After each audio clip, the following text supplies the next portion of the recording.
आता तुम्ही एक स्टेटमेंट केला की गोशाळेक डायरेक्ट पैसे दिवचे म्हणजे पंचायती निश्चित कडल्यान आसा आमी थोडे MOU केल्या उपरांत सरपंच टायम टू टायम बदलता आनी जे गोशाळेक आमी म्हणजे पयशे शिफ्टिंग एनिमल्सांक दिवपाक दिता पळय डेपॉझीट करता हे तेंच्यांनी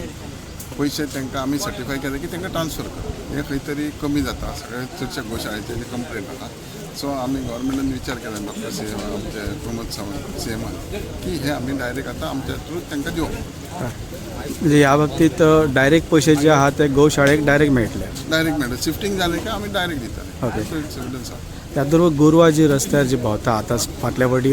जी गोरवां तांकां जर रस्त्यार दिसता जाल्यार उखलून व्हरतले म्हणजे स्टेटमेंट जाल्ले कडक कायदोय जालो पण अजून पर्यंत रस्त्यार जी गोरवां जी मेन हायवेचेर बी दिसता कशें आसा आतां हायवे जे आदी आसले आनी आतां डेव्हलपमेंट खूब जाल्या उपरांत रस्ते मोठ्या प्रमाणान जाता सो ते रस्ते जे आहा ते ह्या जनावरां खातीर न्हू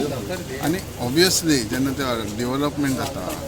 घरां बांदता आनी खंय तरी तेंकां कमी जाता ते ऑटोमॅटीक रस्त्यार येता ते गव्हर्मेंटाची जबाबदारी ती करपाकूच जाय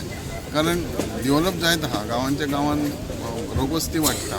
घरां वाडटा आनी हेंकां जागा खंय कमी पडटा आनी ती जनावरां शेवट ह्या रस्त्यार येता रस्ते डेव्हलप जाले की ह्या रस्त्याचे मोठ्या रस्त्यांचे ती येयली जाल्यार खंय तर अडचणूच जाता तेजो बंदोबस्त सरकार मोठ्या प्रमाणात विचार करता.